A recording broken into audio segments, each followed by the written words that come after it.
সুপ্রিয় দর্শক, আমি খান মোহাম্মদ রুমেল স্বাগত জানাচ্ছি সম্পাদকীয়তে। অদৃশ্য জীবাণু করোনার ছোঁয়ায় যেমন হাজার মানুষের প্রাণ গেছে, তেমনি কিছু মানুষ করোনাকে স্পর্শ করে হয়েছে শত কোটি টাকার মালিক। তাদের কাছে করোনা যেন দুর্নীতির চেরাগ। আর এ নিয়ে আমাদের আজকের সম্পাদকীয় করোনার চেরাগ। এই বিষয়ে আলোচনার জন্য আমাদের সঙ্গে সরাসরি যোগ দিয়েছেন অধ্যাপক ডাক্তার আ.ফ.ম. রুহুল হক এমপি, সাবেক স্বাস্থ্যমন্ত্রী, আছেন অ্যাডভোকেট খুরশিদ আলম খান, আইনজীবী, দুর্নীতি দমন কমিশন, এবং এহসান জুয়েল, সিনিয়র রিপোর্টার, সময় সংবাদ। দর্শক, আপনারা এই আলোচনায় সরাসরি অংশ নিতে পারবেন, এজন্য টেলিভিশনের পর্দায় নম্বর ফোন করতে হবে। এছাড়া ফেসবুকের মাধ্যমে আপনাদের মন্তব্য পাঠাতে পারেন। আলোচনা শুরুর আগে দেখে নেব এখনকার প্রধান শিরোনামগুলো। জোয়ারের পানিতে ভাঙছে কক্সবাজার সৈকতের বালিয়াড়ি, উপড়ে পড়ছে শত শত ঝাউ গাছ। দক্ষিণে জনবসতি নিশ্চিহ্নের শঙ্কা, পানির উপরেই রান্না, খাওয়া, প্রার্থনা। বঙ্গবন্ধু হত্যার চক্রান্ত শুরু হয় দলের ভেতর থেকেও, শোক দিবসের আলোচনায় প্রধানমন্ত্রী। খুনিদের ক্ষমতায় বসিয়ে মদদ দিয়েছেন বেগম জিয়া। সেপ্টেম্বরে খুলছে না শিক্ষা প্রতিষ্ঠান, আভাস মন্ত্রণালয়ের। প্রধানমন্ত্রীর অনুমোদনের অপেক্ষায় পিইসি পরীক্ষা না নেয়ার প্রস্তাব।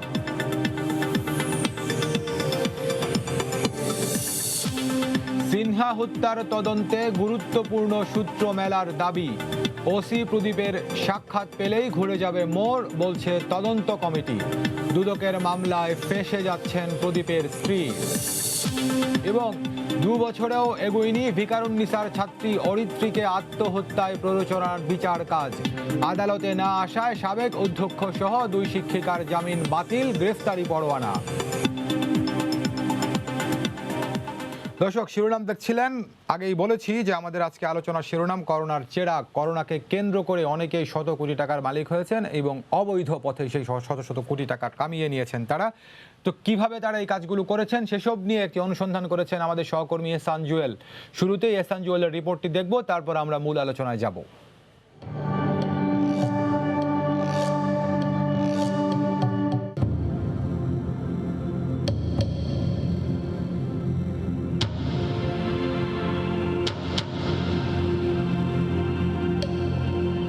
এই পিপিগুলোর দাম কত করে ভাই? ভাই এগুলো রাখা যাবে 200 টাকা করে, আর এগুলো চাইনিজ, অরিজিনাল চাইনিজ, এগুলো রাখা যাবে 400 টাকা করে। বাজারে এখন অনেক ধরনের পিপি পাওয়া যায়। পিপির দাম নির্ভর করে এটি আসলে ভাইরাসের সংক্রমণ রোধে কতটা কার্যকরী তার উপর। এই পিপিটির দাম রাখা হচ্ছে 400 টাকা। মাত্র 3 মাস আগে স্বাস্থ্য অধিদপ্তর এরকম 2 লাখ পিস পিপি কিনেছে 1200 টাকা দরে। অর্থাৎ শুধুমাত্র পিপি কেনাকাটায় হাতিয়ে নেওয়া হয়েছে 16 কোটি টাকার বেশি। সরকারের একটি প্রকল্পে এই ধরনের কেনাকাটা হয়েছে। কোনো পিপির দাম ধরা হয়েছে 4000 টাকা। প্রকল্পে কেনাকাটার নামে কিভাবে হলিউড হয়েছে সেটি নিয়ে আমাদের আজকের অনুসন্ধান। দেশে করোনা ভাইরাস সংক্রমণের শুরুতেই স্বাস্থ্য সরঞ্জামের অভাব প্রকট হয়ে ওঠে। পর্যাপ্ত পিপি না পাওয়ায় বিপাকে পড়েন স্বাস্থ্যকর্মীরা। ঠিক এমন বাস্তবতায় স্বাস্থ্য অধিদপ্তর জরুরি ভিত্তিতে ইআরপিপি প্রকল্পে স্বাস্থ্য সরঞ্জাম কেনাকাটার উদ্যোগ নেয়। কিন্তু সেই কেনাকাটায় ঘটেছে ভয়াবহ সব অনিয়ম।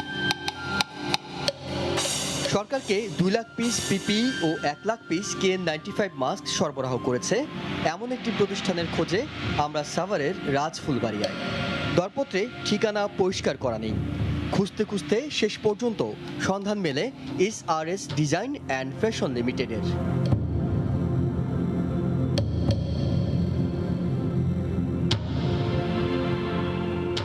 SRS এর বাইরে কোনো সাইনবোর্ড নেই, তবে খবর পাওয়া গেছে অন্য একটি গার্মেন্টসের ভিতরে 2টি ফ্লোর নিয়ে তারা সাময়িকভাবে ঠিকানা গেড়েছে। ভিতরে ঢুকেই বোঝা গেল এই কারখানায় এখনো পিপি বানানোর কাজ চলছে। যন্ত্রপাতি দেখে খুব সহজে অনুমান করা যায় প্রতিষ্ঠানটি মাত্র কয়েক মাস পুরনো, অর্থাৎ কারখানাটি গড়ে তোলা হয়েছে কাজটি পাবার পর। পিপি বানানোর অভিজ্ঞতা থাকার তো কোনো কারণে নেই। এখানে কাজ করতেছি আজকে 5 দিন। জুন মাস থেকে। এই জুন মাস থেকে? তার মানে 2-3 মাস হলো আর কি। তার আগে মনে হয় 3 মাস থেকে শুরু করছে, বাট ওইরকম কার্যক্রম শুরু হয় না। অভিজ্ঞতা না থাকলে কি হবে? এই প্রতিষ্ঠানটি চুক্তি অনুযায়ী KN95 মাস্ক এবং পিপির সবই সরবরাহ করেছে যথাসময়ে। নিজেদের কারখানায় বানানো এ মানের পিপির বাজার দর সর্বোচ্চ 400 টাকা। তারা ERPP-কে 2 লাখ পিস সরবরাহ করেছে 1200 টাকা দরে। অর্থাৎ মাত্র 1 মাসে তাদের মুনাফা হয়েছে 16 কোটি টাকা। KN95 মাস্ক বাংলাদেশে বানানো হয় না, আমদানি করতে লাগে ওষুধ প্রশাসনের অনুমতিপত্র, সেটিও নেওয়া হয়নি। তাহলে কিভাবে তারা ERPP প্রকল্পে সরবরাহ করেছে 1 লাখ পিস মাস্ক? আমরা কথা বলি এই প্রকল্পের পণ্যের মান যাচাই কমিটির আহ্বায়ক ডাক্তার শাহানীলা ফেরদৌসীর সাথে। তিনি জানান, কোনো ধরনের স্বাস্থ্য সরঞ্জামের মান যাচাই করা হয়নি। কোনোরকম কোন পিপির মান যাচাই করানো হয় নাই। যাচাই বাছাই তাহলে কারা করছে আপনারা যদি না করেন? এটা আমি বলতে পারতাম। কাগজপত্র চান যে সেখানে তো আমার সিগনেচার থাকতে হবে, একটু বললে হবে না কারা করছে সেটা সেখানে কাগজপত্র চান। আমি করি নাই, সেটা হচ্ছে আমি বলতে পারি। তুমি আপনাদের অনুমোদন ছাড়া কি মালামালগুলো জমা দেওয়া হচ্ছে? না, হয়তো হচ্ছে, কিন্তু আমি বলতে পারবো না। কারখানায় টিভি ক্যামেরার কথা জানতে পেরে ছুটে আসেন SRS এর ব্যবস্থাপনা পরিচালক সাইফুর রহমান সাফু। জানান, আমদানির পরিবর্তে জাহানারা এন্টারপ্রাইজ নামে একটি প্রতিষ্ঠান থেকে কিনে প্রকল্পে KN95 মাস্ক সরবরাহ করেছেন তারা।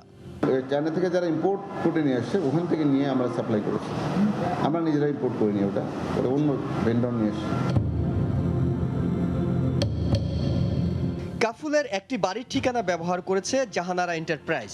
সেই বাড়িটি খুঁজে না পেয়ে তাদের দেওয়া মোবাইল নম্বরে ফোন করতে গিয়ে দেখা যায় সেখানেও নাম্বারের একটি ডিজিট কম আছে।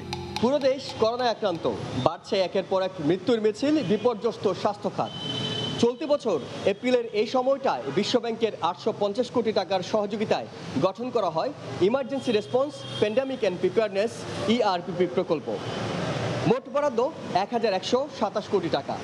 উদ্দেশ্য, দেশের চিকিৎসকদের সুরক্ষা তৈরি করার পাশাপাশি দ্রুত সিদ্ধান্ত গ্রহণ করে অবকাঠামোগত সুবিধা তৈরি করা।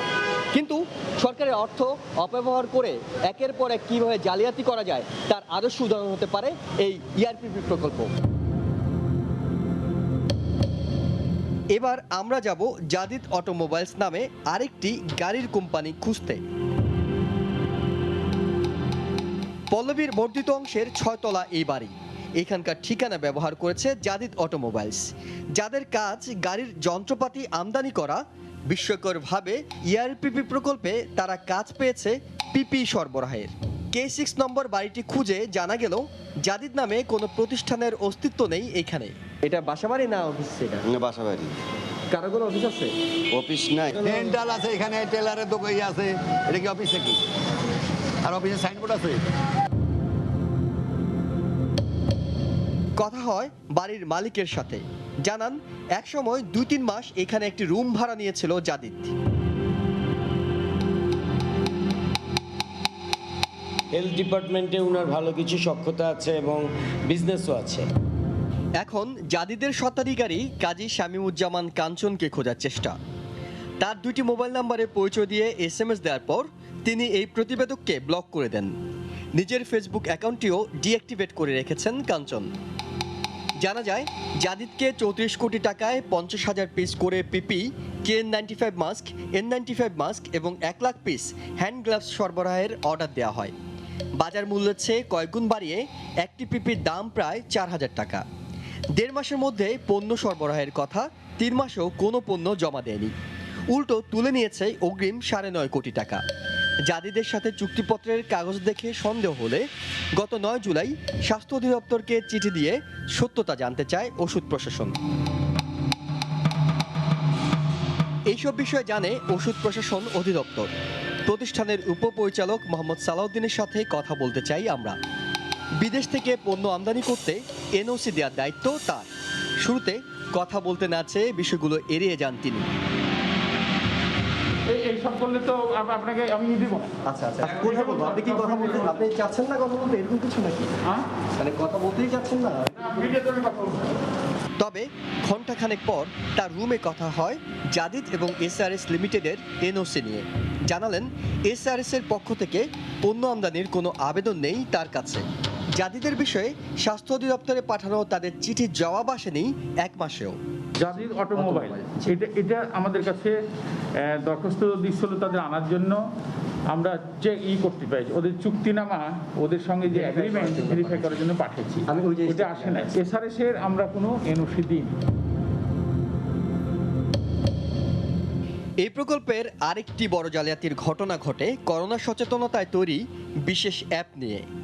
সাধারণত 5 থেকে 10 লাখ টাকায় এই ধরনের অ্যাপ তৈরি করা গেলেও তৎকালীন প্রকল্প পরিচালক ডাক্তার ইকবাল কবির ব্রেন স্টেশন নামে একটি প্রতিষ্ঠানকে এই অ্যাপ বানাতে বরাদ্দ দেন 5.25 কোটি টাকা। মানহীন এই অ্যাপটি শুরু থেকেই তেমন কোনো কাজে আসছে না। এই অ্যাপটি কখনোই এটা অনেক দামি অ্যাপ না, এটা খুবই সিম্পল একটি mobile responsive web technology use করে ব্যবহার করা হয়েছে এবং আমার কাছে মনে হয়েছে এটা খুবই নিম্নমানের একটি অ্যাপ হয়েছে। আর এই একটি মানসম্পন্ন অ্যাপের একটা বাৎসরিক খরচ আছে, সেটা হচ্ছে যে প্রতি মাসে একটা মেইনটেন্স চার্জ দিতে হয় যারা ডেভেলপার তাদেরকে। তো সেই ক্ষেত্রে সেই ডেভেলপারদের মেইনটেন্স চার্জটা আসলে 50,000 থেকে 1 লক্ষ টাকার বেশি না। আর গুগলকে একটি পেমেন্ট করতে এককালীন একটা পেমেন্ট, যেটা হচ্ছে গুগল প্লেতে অ্যাপসটি রাখার জন্য, সেটার খরচ মাত্র $25, এটা সারা জীবনের জন্য। এইসব বিষয়ে কথা বলতে তৎকালীন প্রকল্প পরিচালক ডাক্তার কবিরের সাথে যোগাযোগের চেষ্টা করলে তিনি মোবাইলে টেক্সট করতে বলেন। এই প্রতিবেদক ভুল রিপোর্ট করছেন, তাই তার সাথে কথা না বলে সময় সংবাদের ঊর্ধ্বতন কর্মকর্তাদের তাকে ফোন দিতে বলেন। কোন তথ্যটি ভুল জানতে চেয়ে তার সাথে আবারও যোগাযোগ করা হলে ফিরতি টেক্সটে জানান 15 জুন থেকে করোনায় আক্রান্ত হয়ে তিনি অফিস করেননি। 22 জুন তাকে এই প্রকল্প থেকে বদলি করে দেওয়া হয়। আন্তর্জাতিক ফ্লাইট বন্ধ থাকায় প্রতিষ্ঠানগুলো সময়মতো পণ্য সরবরাহ করতে পারেনি বলেও যুক্তি তার। প্রকল্পের অনিয়ম নিয়ে কথা বলতে গত 13 আগস্ট বৃহস্পতিবার যোগাযোগ করা হয় বর্তমান পরিচালক ডাক্তার শামীম হোসেনের সাথে। এই সময় তিনি 16 তারিখ রোববার যোগাযোগ করতে বলেন। আমরা আজকে এখানে একটা মিটিং এ যাচ্ছি, হ্যাঁ আচ্ছা, আপনি কাইন্ডলি একটু সামনে করতে শুনবেন, হ্যাঁ কাল পরশু বন্ধ আছে তো অফিস থেকে। রোববার যোগাযোগ করা হলে মঙ্গলবার আবারও টেলিফোন করার কথা বলেন তিনি। আমি তো যে এখন মন্ত্রণালয়ের মিটিং এ যাচ্ছি। মিনিস্ট্রিতে আসলে কি আপনার সঙ্গে কথা বলতে পারবো? না, মিনিস্ট্রিতে কিভাবে কথা বলবেন? আপনার মিটিং শেষে? না, ওখানে কথা বলা যাবে না। আচ্ছা, আপনি মঙ্গল বুধবার থেকে ফোন দিন। মঙ্গলবার তার সাথে যোগাযোগ করতে না পারায় আমরা সরাসরি তার অফিসে, মহাখালী ডিওএইচএস এর প্রকল্প অফিসে গিয়ে দেখা যায় বাড়ির কোথাও কোনো সাইনবোর্ড নেই, মূল ফটক বন্ধ, অফিসে ঢোকার অনুমতি নেই। প্রকল্প পরিচালক কিংবা সহকারী প্রকল্প পরিচালকও নেই অফিসে। আর কেউ নাই, এখন আমি এখন বাকি আমাদের সিকিউরিটি আর ক্লার্ক। পরে স্বাস্থ্য অধিদপ্তরে প্রকল্প পরিচালককে পাওয়া গেলেও তিনি এড়িয়ে যাওয়ার চেষ্টা করেন। জানান এইসব জালিয়াতির বিষয় দেখা তার কাজ নয়। যেসব অভিযোগগুলো আসতেছে তাদের ব্যাপারে আপনারা কোনো কিছু করছেন কিনা?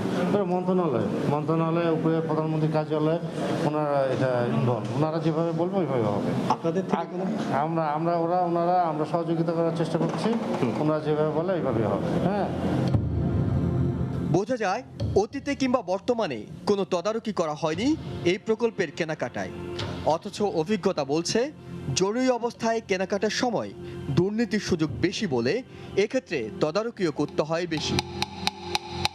তড়িৎ সিদ্ধান্ত গ্রহণ করার ক্ষেত্রে স্বাভাবিক সময়ের তুলনায় কিছুটা ব্যত্যয় ঘটতে পারে, কিন্তু এক্ষেত্রে যে এই ধরনের অনিয়মগুলি সংঘটিত হয়েছে সেখানে এই প্রশ্ন অবশ্যই উত্থাপিত হতে পারে যে এর মধ্যে শুধুমাত্র যে ঠিকাদারি প্রতিষ্ঠান তাদেরই এখানে দায় সেটি নয়, যারা এই প্রক্রিয়ার সাথে সংশ্লিষ্ট ছিল কোনো প্রকার অনিয়মের ঊর্ধ্বে থেকে কার্যাদেশ প্রদানে ব্যর্থ হয়েছে তাদেরকে জবাবদিহিতার মধ্যে আনতে হবে। অনেক অনিয়ম, অনেক অর্থের অপচয়। দেশে করোনা পরিস্থিতি বিবেচনায় 2023 সাল পর্যন্ত মেয়াদ ধরা হয়েছে এই ইআরপিপি প্রকল্পের। তবে বিশ্বব্যাংকের সহযোগিতায় এই প্রকল্পে যেসব তুগলকি কাণ্ডগুলো ঘটছে তাতে প্রকল্পটি কতদিন টিকে থাকে তার অনেকটুকু নির্ভর করবে ভবিষ্যতে কতটা স্বচ্ছতার সঙ্গে কাজ করছে তারা।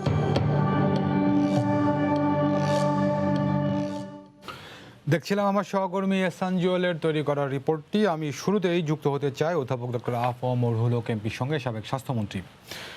অধ্যাপক ডক্টর আফম রুহুল হক, আপনাকে স্বাগত জানাচ্ছি এই আলোচনায়। আমরা দেখলাম আমাদের রিপোর্টার এহসান জুয়েলের তৈরি করা রিপোর্টটি। শুরুতেই তিনি যেটি দেখিয়েছেন যে খোলা বাজারে যেই পিপিই বিক্রি হচ্ছে 400 টাকা করে, সেই পিপিই স্বাস্থ্য অধিদপ্তর 1200 টাকায় কিনেছেন। তো এই হচ্ছে ব্যাপার। আমরা বলছিলাম যে করোনার শুরুর দিক থেকেই যে এরকম দুর্নীতি কোথাও হচ্ছে কিনা বা অনিয়মগুলো কোথাও হচ্ছে কিনা বা হলে কোথায় হচ্ছে, তো তার একটি চিত্র আজকে আমাদের রিপোর্টার তুলে এনেছেন। পুরো রিপোর্টটি দেখার পর আপনি কি বলবেন স্যার? রিপোর্টটা দেখার পরে আপনার আজকের যে বিষয় এবং তার যে আপনারা যে হেডলাইন করেছেন যে করোনার চেরা, আমি মনে করছি এটি খুবই উপযুক্ত। আমাদের দেশে সুযোগ সন্ধানীরা, অসৎ ব্যবসায়ীরা দেশে যখন কোনো অসুবিধার মধ্যে পড়ে তখন তারা চলে আসে যে কিভাবে আমরা এই দেশের অসুবিধার মধ্যে, মানুষের অসুবিধার মধ্যে, মানুষ যখন মারা যাচ্ছে তার মধ্যে আমরা কি করে বেনিফিট পাবো, কি করে বেনিফিট নেব, এবং তার সাথে কিছু আমাদের সরকারি কর্মচারী ও অন্যান্য লোকজন জড়িয়ে পড়ে, তার ফলে এই অবস্থার সৃষ্টি হয়েছে বলে আমি মনে করি। এগুলোর তদারকি করার খুব জরুরি দরকার ছিল। যেমনটি আমরা শুনছিলাম যে ইমার্জেন্সি পিরিয়ডে কেনাকাটা করতে গেলে এর তদারকি এবং খুব শক্তভাবে করা যেটা দরকার ছিল সেটি হয়েছিল বলে মনে হয় না। সেগুলো হলে এতটা হওয়ার কথা নয়। তো আমি মনে করি তদারকির যথেষ্ট অভাব ছিল, সেজন্যই এত দূর গড়িয়েছে। এতে করে আমাদের চিকিৎসক সমাজও খুব ক্ষতিগ্রস্ত হয়েছে। আপনারা জানেন আমাদের চিকিৎসকরা প্রায় 100 চিকিৎসক প্রাণ হারিয়েছে। আমাদের অসংখ্য স্বাস্থ্যকর্মী আক্রান্ত, এখনো প্রায় 2-3 হাজার স্বাস্থ্যকর্মী আক্রান্ত হয়েছে। এইসব ব্যাপারে আমরা চিকিৎসকরা অত্যন্ত উদ্বিগ্ন। সুতরাং আমি মনে করি যে এইরকম ইমার্জেন্সি প্রকল্প করতে গেলে এটি প্রাইমারি কাজ যেটা, সেটি হচ্ছে যে কেনাকাটার বিষয়ে তদারকির প্রক্রিয়াটা সর্বাগ্রে সঠিকভাবে নিয়ন্ত্রণ করা দরকার, এবং তারপরেও সুপারভিশন সিস্টেমটা খুব শক্তভাবে না করতে পারলে এরকম অবস্থার হয়। কারণ সাপ্লাই যেটা আসছে, শুধু দাম ঠিক থাকলে হবে না, সাপ্লাই যেটা আসছে সেটি সঠিক কিনা সেটিও দেখার খুব জরুরি প্রয়োজন। বিকজ এটা জীবন রক্ষার সাথে সম্পর্কিত। যিনি ব্যবহার করছেন তার জীবন এর সাথে রক্ষা হবে বা মারা যাবেন। আমরা দেখেছি সেটি করা হয়নি। মানে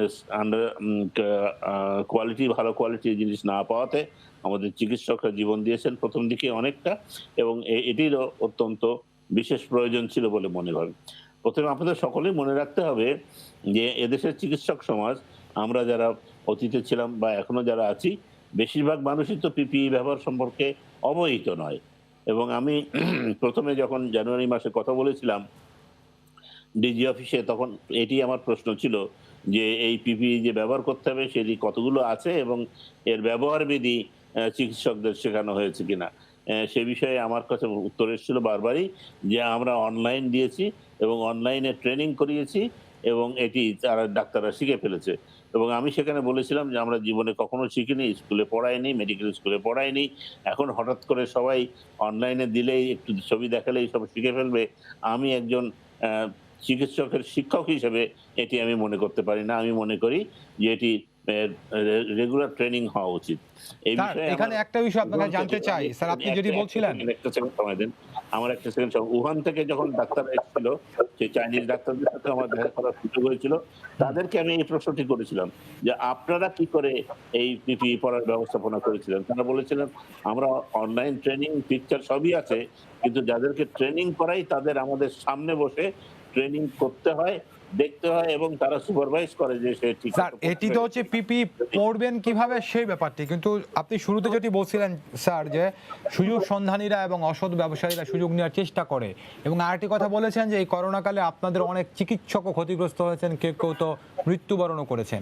কিন্তু এখানে যাদের বিরুদ্ধে অভিযোগ, সে স্বাস্থ্য অধিদপ্তরের কর্মকর্তা কিংবা অন্যান্যরা, তারাও কিন্তু অনেকেই চিকিৎসক। বিষয়টি কিভাবে দেখবেন? কারণ পিপিই যখন আমদানি করা হচ্ছিল তিনি কিন্তু জানতেন যে আমার একজন সহকর্মী সেটি পড়বেন, আমার সহকর্মী সেটি পড়ে আরেকজনকে সেবা দিবেন, সেইখানে দুর্নীতি এটি স্যার খুব বেশি হয়ে গেল কিনা, বা কিভাবে বলবেন স্যার? যারা দুর্নীতি করেছে, তিনি চিকিৎসক হোক, ব্যবসায়ী হোক, এটার কোনো ক্রাইটেরিয়া না। যিনি দুর্নীতি করেছেন তিনি দুর্নীতিগ্রস্ত, তিনি শাস্তি পাবেন এবং শাস্তি পেতে হবে, তা না হলে আমাদের দেশ শুধরাবে না। এটি আমাদের এখানে আইনজ্ঞ রয়েছেন, ওনারা চেষ্টা করছেন খুব ভালোভাবে। আমি তাদেরকে কংগ্রাচুলেট করি, তারা খুবই কষ্ট করছেন এবং এটি স্বচ্ছভাবে যাতে হয়, সঠিকভাবে যাতে হয়, যাতে দুর্নীতি যারা করেছেন তিনি যেই হোক না কেন তিনি যেন শাস্তি পান এবং মানে ভিজিবল যেন শাস্তি হয়, মানুষ যেন বুঝতে পারে যে না এটি শাস্তি, এরকম শাস্তি হয়। তো তাহলে কিন্তু আমাদের দেশে কিছু শুধরাবে বলে আমি মনে করি। জি স্যার, আপনাকে ধন্যবাদ। আমাদের সঙ্গে থাকুন, আপনার সঙ্গে আবারও যুক্ত হব। আমি যুক্ত হতে চাই দুদকের আইনজীবী অ্যাডভোকেট খুরশিদ আলম খানের সঙ্গে। অ্যাডভোকেট খুরশিদ আলম খান, শুনছিলেন সাবেক স্বাস্থ্যমন্ত্রী কথা বলছিলেন, একটি বিষয় আপনার কাছে জানতে চাই, সেটি হচ্ছে যে স্বাস্থ্য খাতের দুর্নীতি নিয়ে অভিযোগ কিন্তু আজকে নতুন নয়, এর অনেক আগেও ছিল, এখন করোনাকালে সেগুলো আবার নতুন করে সামনে এসেছে। একটু পেছনের দিকে ফিরতে চাই, এর আগে অনেকেই স্বাস্থ্য খাতের দুর্নীতির জন্য অভিযুক্ত হয়েছেন, দুদকের কাছ থেকে অনেকে ডাক পেয়েছেন, মামলাও চলছে। সেই বিষয়গুলোর কি অবস্থা? এই যে দুদকের আপনার স্বাস্থ্য অধিদপ্তরের একজন কর্মচারী ছিলেন আফজাল, যার বিরুদ্ধে শত শত কোটি টাকার অবৈধভাবে আয় করার অভিযোগ ছিল, তার বিরুদ্ধে মামলাও হয়েছিল। সে বিষয়গুলো কতদূর এগিয়েছে, আর বেশি দূর এগোয় না বলে কি আসলে দিনের পর দিন বাড়তে বাড়তে তারা অনেক দূর পর্যন্ত চলে যায়? জি, আপনাকে ধন্যবাদ। আপনার শেষের কথা দিয়ে আমি আসলে শুরু করতে চাই। একটা পিউনিটিভ অ্যাকশন যদি না থাকে, এগুলো বাড়তেই থাকবে।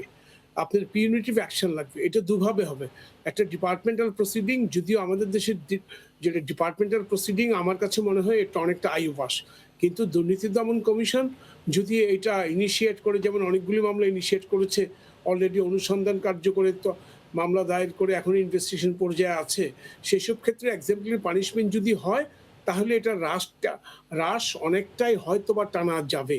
কারণ আমাদের দেশের সাধারণ মানুষটা দুর্নীতিকে ভাবে একটা সহনীয় পর্যায়ে চলে গেছে, এটা আর শুনতে তাদের ভালো লাগে না। দুর্নীতি সেটা তো হবেই, কেনাকাটা, পারচেস, এখানে তো করাপশন হবেই, এবং ভালো ভালো ডাক্তার, ভালো ভালো ব্যুরোক্র্যাটরা ওইসব জায়গায় পোস্টিং চায় পারচেসের যেখানে আছে, এটা আমাদের দেশে সহনীয় হয়ে গেছে। তবে আমি মনে করি স্বাস্থ্য মন্ত্রণালয়কে 2019 সালের জানুয়ারিতে যে পরামর্শমূলক এখতিয়ার দিয়ে দুর্নীতি দমন কমিশন যে সাজেশনগুলো দিয়েছিলেন, তখন যদি তারা ওটা ফাইলে বন্দি না রেখে তারা যদি ইফেক্টিভ ওয়েতে যদি ওটা মেনটেন করতেন এবং ওটাকে যদি ফলো করতেন, তাহলে মনে হয় দুর্নীতি অনেকটা ঠেকানো যেত। আপনি যে অনুসন্ধান রিপোর্টটা এখানে দেখালেন, আমি তো মনে করি সেটি একটা ইন্ডিপেন্ডেন্ট মামলা হওয়া উচিত, মামলার সূত্র হওয়া উচিত। দুর্নীতি দমন কমিশনের মামলা কিন্তু সময় সাপেক্ষ। আপনি একটা পুলিশের সিআইডি বা ডিভি যে মামলাটা হুট করে কালকে বা পরশু করে দিচ্ছে, দুদক এভাবে মামলা করতে পারে না, তাকে আইন বিধি মেনে চলতে হয়। প্রথমে তাকে অনুসন্ধান করতে হয়, ডাটা কালেকশন করতে হয়, ডাটা কালেকশন করে রিপোর্টের ভিত্তিতে কমিশন অ্যাপ্রুভ করলে মামলা হবে, তারপরে চার্জশিট। কাজেই এগুলো সময় সাপেক্ষ ব্যাপার, এবং আমি তো মনে করি এটা স্বাস্থ্য অধিদপ্তর অথবা স্বাস্থ্য মন্ত্রণালয়কে কমপ্লেইন দেওয়া উচিত ছিল দুর্নীতি দমন কমিশনকে। দুর্নীতি দমন কমিশন কেন এটা পেপার থেকে নিয়ে, মানুষের মুখ থেকে নিয়ে ঘেটে বের করতে হবে এখানে দুর্নীতি আছে, যেখানে স্বাস্থ্য মন্ত্রণালয়ের নিজে ভিক্টিম, তার কিছু ডাক্তারের জন্য, কিছু অফিসারের জন্য, সেখানে স্বাস্থ্য মন্ত্রণালয়ের উচিত ছিল যেটা ডিপার্টমেন্টাল প্রসিডিং এর আগে দুদককে ইনফর্ম করা। যেমন এরকম কোন নজির কি রয়েছে আপনাদের কাছে, এরকম কোন নজির কি রয়েছে যে কোন দপ্তর তারা নিজেরাই বলেছেন যে আমাদের এখানে দুর্নীতির আশঙ্কা আমরা করছি বা দুর্নীতি হচ্ছে বলে মনে করছি, দুদক আপনারা এসে অনুসন্ধান করেন? হ্যাঁ, আমি আপনাকে লেটেস্ট এক্সাম্পল দিই, অনেক এক্সাম্পল আছে।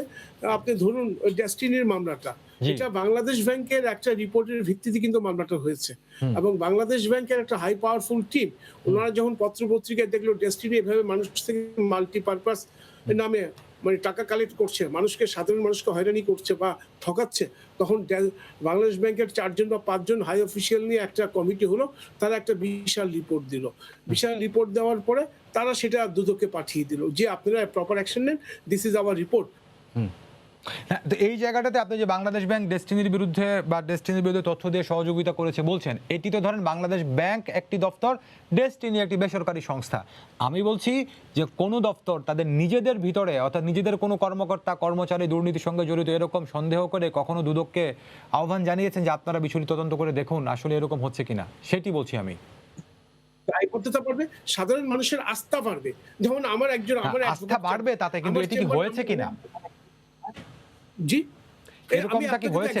দিলাম বাংলাদেশ ব্যাংকের সূত্র ধরেই তো আমরা করলাম। যেমন কোচিং বাণিজ্য, কোচিং বাণিজ্যের যে ইনিশিয়েটিভ হলো সেটাও তো সাজেশনের ভিত্তিতে তারা রিপোর্ট দিল, তার বেসিসে হয়েছে। হ্যাঁ, তবে এটা রেশিও খুবই কম, খুবই কম, খুবই কম। কোচিং বলেন আর ডেস্টিনি বলেন, এগুলো তো ধরেন কোচিং ধরেন একটা অনানুষ্ঠানিক খাত, ডেস্টিনি একটি বেসরকারি সংস্থা। আমি বলছি যে কোন দফতর তাদের নিজেদের ভিতরে কোনো কর্মকর্তা কর্মচারী কিংবা কেউ দুর্নীতির সঙ্গে জড়িত আপনারা তদন্ত করেন এসে, এরকম কোন দফতর কোনো অনুরোধ দুদককে করেছে কিনা, কখনো এরকম নজির আছে কিনা? হ্যাঁ, অনেকেই করেছে।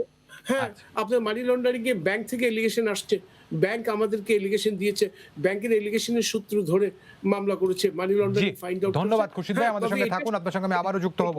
কথা বলতে চাই এহসান জুয়েলের সঙ্গে, আমার সহকর্মী সিনিয়র রিপোর্টার সময় সংবাদ। এহসান জুয়েল, আপনার রিপোর্টে একটি বিষয় আমি একটু দৃষ্টি আকর্ষণ করি, আপনি বলছেন যে জাদিদ অটোমোবাইলস, তো যাদের হচ্ছে গাড়ি নিয়ে কাজ কারবার, গাড়ির যন্ত্রাংশ কিংবা গাড়ি আমদানি করেন, তারা কিভাবে সেই করোনার সুরক্ষা সামগ্রী আমদানির মধ্যে ঢুকে গেল, একটু কি ব্যাখ্যা করবেন আমাদের কাছে? ধন্যবাদ। আসলে মজাটা এখানেই যে সবসময় স্বাস্থ্য খাতে আমরা জানি যে একটা দুর্নীতির উৎসব হতো না এমন না, কিন্তু এখন হয়তো বেশি আলোচনা আসছে, কারণ করোনার মতো একটা বিষয়, যেহেতু গণমাধ্যমের এটা অনেক বেশি আলোচনা হচ্ছে এবং সব জায়গায় এটি অনেক বেশি গুরুত্ব পাচ্ছে, তাই হয়তো এখন এই বিষয়গুলো উঠে আসছে। এমন ঘটনা যে ঘটেনি তা কিন্তু না, কিন্তু করোনা আসার পরে এই ঘটনাগুলো, জালিয়াতির বিষয়গুলো অনেকটা মহোৎসবে পরিণত হয়েছে। আপনি বলছিলেন যে একটা অটোমোবাইলস কোম্পানি তারা কিভাবে গাড়ি যন্ত্রপাতি যারা আমদানি করে তারা কিভাবে পিপি সরবরাহের দায়িত্ব পায়। শুরুতে আমরা যখন অনুসন্ধানটা শুরু করি, তখন আমাদের হাতে যখন এই কাগজগুলো এসেছে, তখন আমরা কিন্তু অনেক বেশি বিস্মিত ছিলাম যে এটা কিভাবে সম্ভব আসলে। তারপর আমরা এই প্রশ্নের জবাব খোঁজার জন্যই কিন্তু তাদের ঠিকানায় যাই, সেখানে গিয়ে আমাদের জন্য কিন্তু আরেকটা বিষয় অপেক্ষা করছিল। আমরা যখন যাই তখন আসলে আশপাশের লোকজন যারা আছেন, বাড়ির কেয়ারটেকার কিংবা পাশে যে ব্যবসায়ীরা আছেন, তারা সবাই বলছিলেন যে এই নামে কোনো প্রতিষ্ঠান এখানে নেই। তার মানে তিনি শুধুমাত্র পিপি আমদানির বিষয়ে দুর্নীতি করেননি, একই সঙ্গে তিনি যে ঠিকানা ব্যবহার করেছিলেন সেটাও কিন্তু ভুয়া ঠিকানা ব্যবহার করেছেন। তারপর যে বিষয়টি আসে সেটি হলো যে তার পক্ষে কি পিপি আমদানি করা সম্ভব?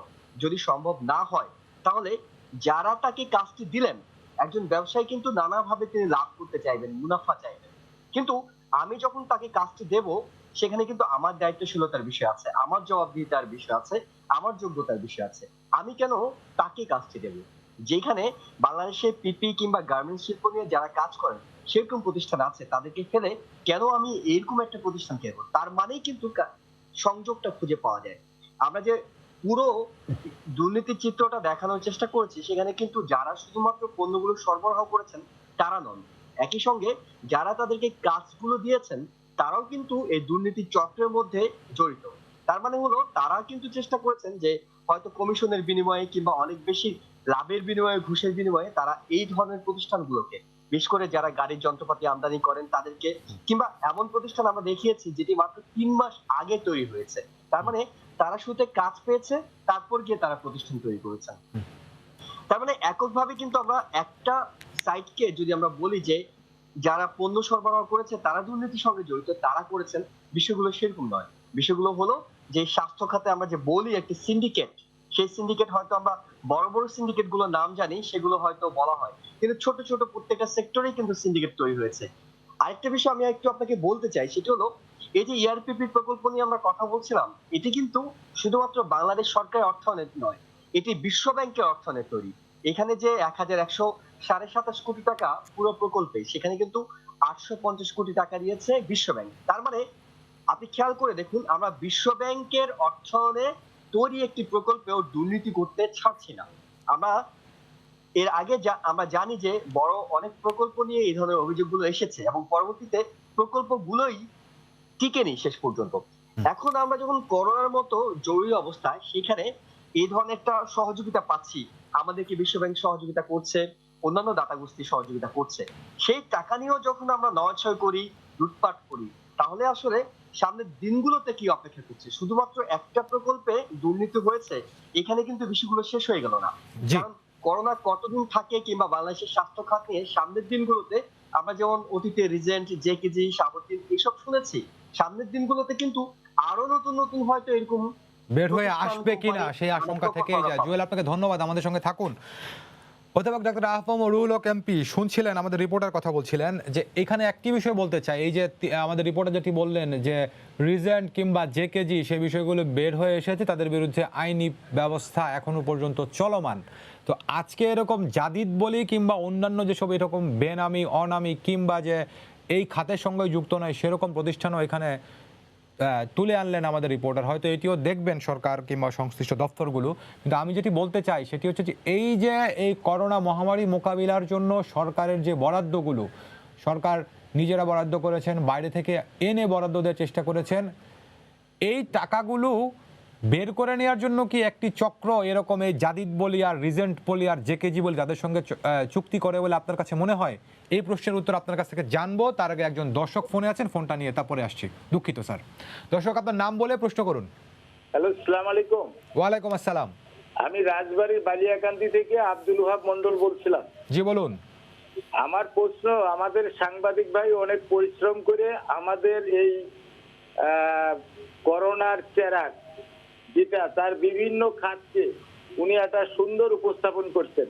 আমার প্রশ্ন দুদকের আইনজীবীর কাছে, এখন তো স্পষ্ট হলো কোথায় কোথায় আপনাদের দুর্নীতি, এই দুর্নীতিগুলো খুঁজে এর আইনগত ব্যবস্থা নেওয়ার দায়িত্ব কার, দুদকের না সাংবাদিকদের? জি ধন্যবাদ। ধন্যবাদ দর্শক, আপনাকে ধন্যবাদ।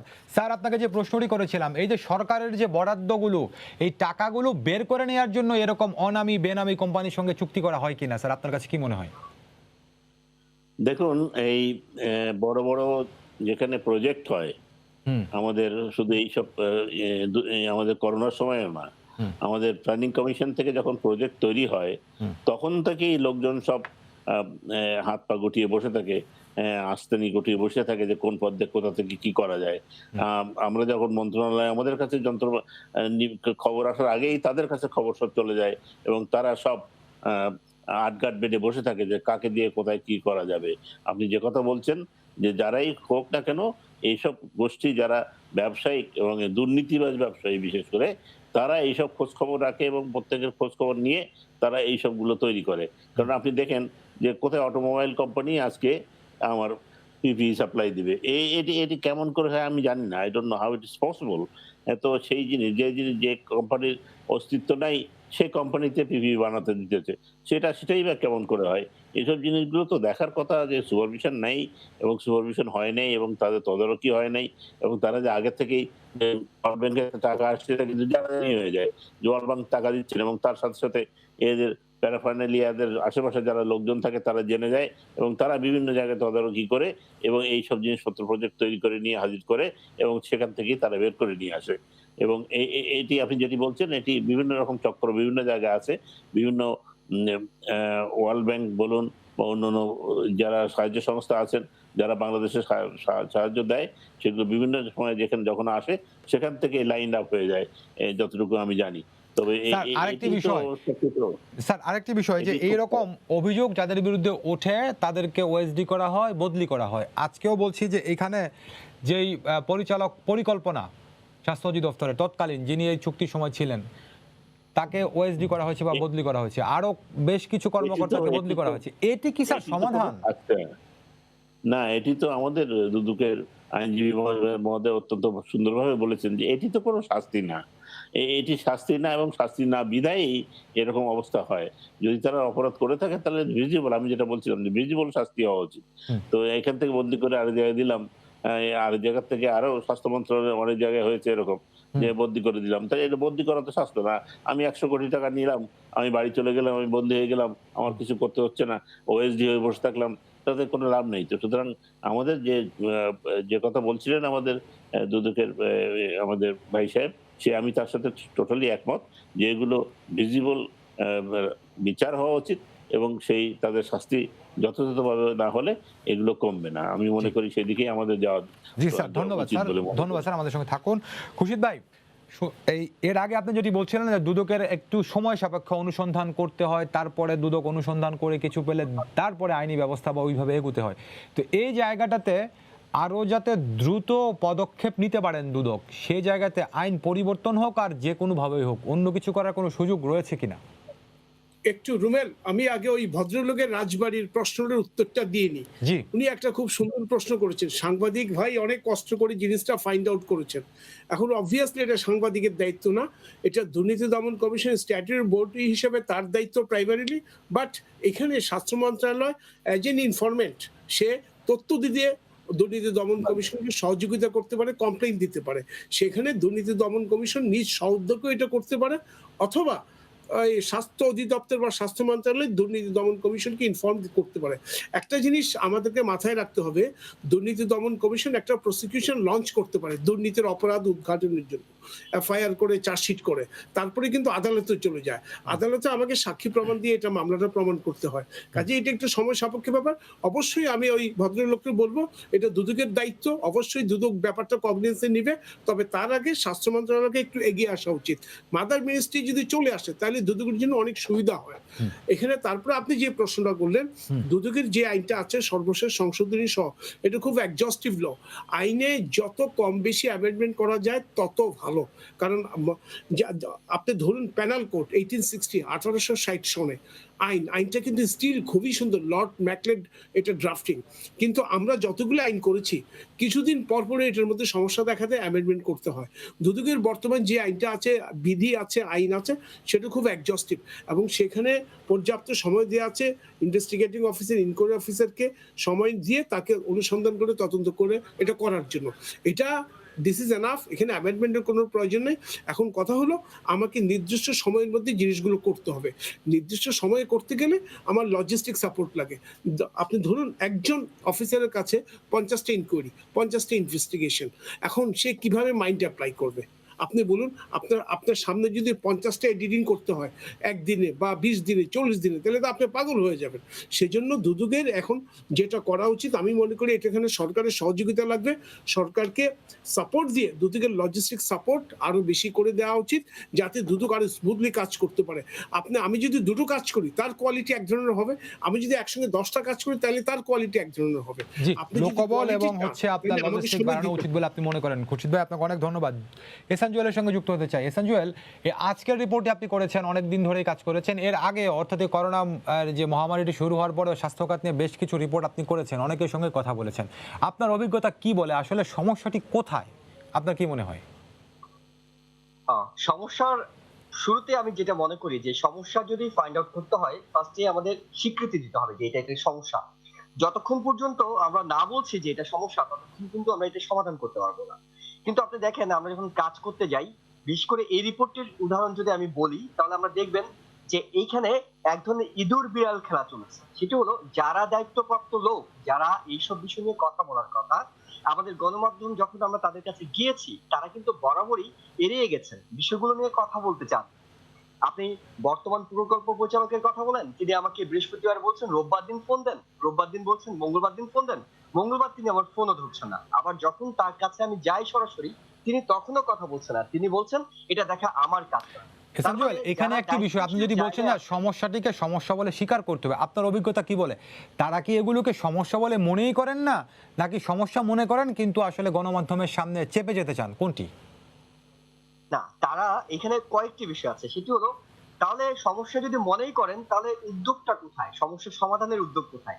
এই প্রকল্প নিয়ে কি এখন পর্যন্ত একটি তদন্ত কমিটি হয়েছে? যেটি আমরা গণমাধ্যমে একটু দেরি করে জেনেছি, সেটি কি বর্তমান প্রকল্প পরিচালক দায়িত্ব নেওয়ার পরপরই জানেননি? যখন তিনি দেখেন জারিদ অটোমোবাইলস এর মতো কোম্পানি, যারা 1.5 মাসে তাদের পণ্য জমা দেওয়ার কথা 3 মাসও জমা দিতে পারেননি, উল্টো অগ্রিম 9.5 কোটি টাকা তুলে নিয়ে গেছেন, এই যে প্রকল্প পরিচালক, তার কি দায়িত্ব নয় যে এটি খোঁজ খবর নেওয়া? তিনি যদি খোঁজ খবর নিয়ে থাকেন, তাহলে তারা কি কোন রকম তদন্ত কমিটি করেছেন? দৃশ্যমান কোন? জুয়েল, আপনি বলছেন যে তুলে নিয়ে গেছেন, খোঁজ খবর করা, কিন্তু আমি যদি বলি যে প্রকল্প পরিচালক অবহিত না হলে তুলে নিয়ে যান কিভাবে আগাম? না, এটি আসলে নিয়মের মধ্যে আছে যে তিনি নিয়ম অনুযায়ী তুলে নিতে পারবেন, কিন্তু যদি তুলে নিয়ে থাকেন তাহলে তাকে তো জিজ্ঞেস করার কথা যে আপনি 1.5 মাস আমার পণ্য দেওয়ার কথা, 3 মাস 3.5 মাস চলে গেল, আমার পণ্যগুলো কোথায়? যদি না দিতে পারেন, অবশ্যই তাকে কালো তালিকাভুক্ত করা উচিত। সে ধরনের কোনো উদ্যোগ তো নেই, উল্টো তারা কথা বলতে চাইছেন না। এবং শুধুমাত্র প্রকল্প পরিচালক না, আপনি যদি মনে করেন তার উপরে স্টেজে স্বাস্থ্য অধিদপ্তর, তার উপরে স্বাস্থ্য মন্ত্রণালয়, তারা কেউই কিন্তু কোনো বিষয় নিয়ে সংবাদ মাধ্যমে কথা বলতে চান না। উল্টো স্বাস্থ্য মন্ত্রণালয় থেকে অধিদপ্তরে চিঠি পাঠানো হয় যে আপনারা গণমাধ্যমের সঙ্গে অনুমতি ছাড়া কথা বলবেন না। একই অবস্থা আমরা দেখেছি ওষুধ প্রশাসন অধিদপ্তরে। সেখানকার উপপরিচালকের সঙ্গে আমরা যখন কথা বলতে যাই, তিনিও কিন্তু ক্যামেরার সামনে কথা বলতে রাজি নন। তার মানে কথা বলবেন কে? সিএমএসডি কথা বলেন না, ওষুধ প্রশাসন অধিদপ্তর কথা বলেন না, স্বাস্থ্য অধিদপ্তর কথা বলেন না, স্বাস্থ্য মন্ত্রণালয় কথা বলেন না। তার মানে এই যে একটা লুকোচাপা অবস্থা, সেটি কেন? যদি আমার মধ্যে স্বচ্ছতা থাকে তাহলে আমি কথা বলতে সমস্যা কোথায়? জি, তার মানে এহসান জুয়েল, আপনাকে অনেক ধন্যবাদ আমাদের সঙ্গে যুক্ত হওয়ার জন্য। অধ্যাপক আফম রুহুল হক এমপি। স্যার, নানান অভিযোগ, যদি বলি যে 8ই মার্চ বাংলাদেশে করোনা শনাক্ত হওয়ার পর থেকেই কিছুদিন পর থেকে অভিযোগ আসতে শুরু করেছে, বিভিন্ন জায়গায় বিভিন্ন ক্ষেত্রে ব্যবস্থাও নেওয়া হয়েছে, আরও অভিযোগ সামনে আসছে। তো তারপরেও সব কিছুর পরেও কি আমরা আশাবাদী হতে পারি যে এইসব অভিযোগ নিয়ে আমাদের কাজ করতে হবে না, আমরা কাজ করব সেবাকে কীভাবে আরও উন্নত করা যায়? আমি আপনার শেষের প্রশ্নের উত্তর এভাবে বলবো যে আমি এখন আশাবাদী। গত কয়েক মাস থেকে আমি অত্যন্ত আশাবাদী, এই জন্যে যে মাননীয় প্রধানমন্ত্রী একেবারে সহজে এটি তদারকি করছেন প্রতিদিন। সেজন্যই অনেকটা কাজ এগিয়ে এসছে বলে আপনারা দেখেছেন যে মন্ত্রণালয় থেকে যারা দুর্নীতি করেছেন বা অন্যায় কাজ করেছেন তাদের শাস্তির ব্যবস্থা হচ্ছে এবং হবে। সুতরাং আমি সেজন্যই আশাবাদী। এই জন্যও আশাবাদী যে আমাদের করোনা বর্তমানে একটু নিম্নগামী এবং আমাদের মৃত্যুর হার অনেক কম।